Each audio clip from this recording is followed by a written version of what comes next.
मला ना आज खऱ्या अर्थाने हेमंत ढोमे आणि पूर्ण टीमचं कौतुक करायचंय. मराठी सिद्धू आहेच तुमच्यासोबत 2 जानेवारी आजची तारीख. स्वॅग मराठी हा आपला शो सुरू करतोय आणि मी नुसतं म्हणत नाही स्वॅग मराठी, मी मराठी जपतो सुद्धा, मराठीमध्ये बोलतो सुद्धा. आणि काल ना मी मराठी सिनेमा सुद्धा बघितला, क्रांती ज्योती विद्यालय मराठी माध्यम. आणि मला सांगताना फार अभिमान वाटतो की मी स्वतः मराठी माध्यमातून शिकलेलो आहे. माझं आजवरचं सगळं शिक्षण 1ली पासून 10वी पर्यंतचं सगळं मराठी माध्यमात झालं आणि मधल्या बेंचवरती बसून झालं. त्याच्यातनं एक डायलॉग आहे, तो म्हणतो की मधल्या बाकावरच्या मुलांचं काही खरं नसतं, म्हणजे त्यांना कधी कोणी ओळखत नाही, ओळखतात पहिल्या बेंचवरच्या मुलांना किंवा शेवटच्या बाकावरच्या मुलांना. आम्ही मधल्या बाकावाले मुलं असं काही करून जातो जे जगापेक्षा निराळं असतं, असं माझ्या बाई मला नेहमी म्हणायच्या. आणि तो सिनेमा बघून ना खरंच अभिमान वाटला की आपण मराठी शाळेत शिकलो आणि त्यामुळेच आज मला माझी मातृभाषा अस्खलित बोलता येते आणि बाकी भाषा बोलण्याचं कौशल्य सुद्धा मला मिळालं. हिंदी, उर्दू, इंग्रजी या भाषा बोलणं हे कौशल्य आहे आणि ते कौशल्य सुद्धा मला आज जपता येतंय. पण खरंच माझ्या सगळ्या शिक्षकांना, माझ्या शाळेला मला धन्यवाद म्हणायचे की त्यांच्यामुळे आज मी इतकं सुंदर मराठी बोलू शकतोय. आणि मला हेमंत ढोमेला सुद्धा धन्यवाद म्हणायचे हा सिनेमा घडवल्याबद्दल. बाकी याच ठिकाणी सुरुवात करूयात आपल्या गप्पांना. सिद्धू आहेस तुमच्या सोबत. स्वॅग मराठी हा आपला शो सुरू आहे. 2 जानेवारी आजची तारीख. चलो अच्छा सुनते है. मला ना सगळ्यात जास्त कौतुक वाटतं पुणेरी लोकांचं आणि खास करून पुणेरी पाट्यांचं. किती सुंदर व्यंग सुचतात ना त्यांना.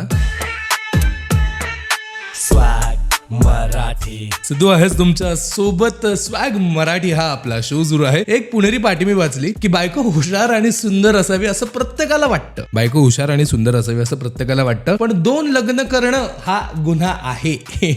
दुसरी पाटी जी आहे ती मी वाचली की बायको ही तुमची अर्धांगिनी आहे, तिला अर्धीच माहिती द्याल सुखी व्हाल. पुढची पाटी अशी होती, ऑफिसच्या रुटीनचा अगदीच कंटाळा आला तर एखाद दिवशी काम करून घ्यावं. काय सुंदर व्यंग करतात ना हे पुणेरी लोक. म्हणजे पुणेरी पाट्या या जगात वारी काय आहेत हे याच्यावरून तुम्हाला कळतं. आणि असे व्यंग हे मराठीला अजून रुबाबदार बनवतात असं म्हणायला काही हरकत नाहीये. सो तुम्हाला अशा कुठल्या कुठल्या मराठी पाट्या माहिती आहेत किंवा मराठी व्यंग माहिती आहेत, ते व्यंग किंवा त्या मराठी पाट्या माझ्यापर्यंत नक्की पोहोचवा. समाज माध्यमांच्या माध्यमातून तुम्ही ते माझ्यापर्यंत पोहोचवू शकता. माय आरजे सिद्धू, MYRJSIDDHU सर्च करायचं आणि मला सगळे मेसेजेस करून सांगायचं आहे. इथेच माय FM वर मी तुम्हाला भेटणार आहे थोड्याच वेळात गाण्यांच्या पलीकडे स्वॅग मराठी या शो मध्ये. तोपर्यंत ऐकत राहा माय FM. चलो अच्छा सुनते है.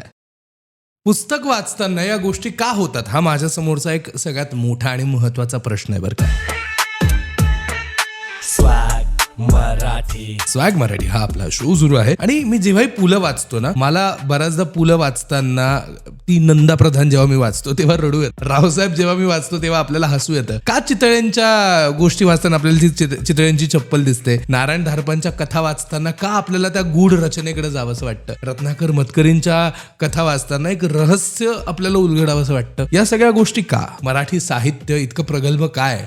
एकदा वाचून बघा. कलाकृतीला, माणसाला, मानवजात समजण्यासाठी मराठी साहित्य वाचणं, त्या गूढतेकडे जाणं, त्या रहस्याकडे जाणं फार गरजेचं आहे. आणि हेच सगळं आपल्याला मराठी लेखक सांगतात. मग ते पुलं असोत, नारायण धारप असोत, चितळे असोत किंवा मग अगदी रत्नाकर मतकरी असू देत. सगळे मराठी साहित्यकार आपल्याला प्रत्येक त्यांच्या कथेमधून, साहित्यामधून अशा काही गोष्टी उलगडवतात ज्या फक्त आणि फक्त मराठी भाषेतच उलगडल्या जाऊ शकतात. त्याच्यामुळेच माझ्यासाठी पर्सनली मराठी साहित्य हे बेस्ट आहे. तो तुम्ही कुठलं मराठी साहित्य वाचलंय मला ऐकायला नक्की आवडेल. बोलूयात त्याविषयी इथेच स्वॅग मराठीमध्ये. तुम्ही सोशल मीडियावरती सुद्धा मला मेसेज करू शकता. माय आरजे सिद्धू, MYRJSIDDHU. चलो अच्छा सुनता है. काय मग कसं वाटलं हे मराठमोळं गाणं?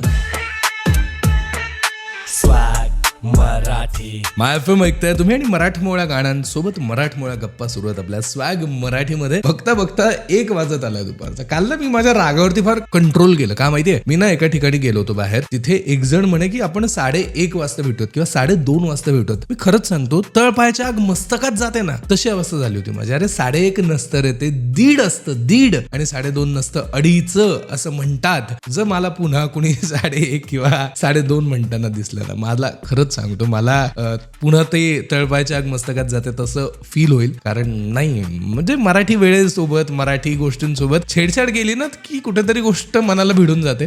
असो या सगळ्या गोष्टी तर सुरूच राहतील. इथेच निरोप घेतोय. तुमचा 1 वाजत आलेला आहे आणि 2 जानेवारी आजची तारीख. उद्या भेटूयात नवीन विषयांसोबत नवीन गप्पांसोबत इथेच MyFM वर. तोपर्यंत स्वतःची काळजी घ्या, स्वतःच्या कुटुंबाची काळजी घ्या आणि वातावरणाची सुद्धा काळजी घ्यायला प्लीज सुरुवात करा. सिद्धू आहेस तुमच्यासोबत. टाटा बाय बाय, शुभ दुपार.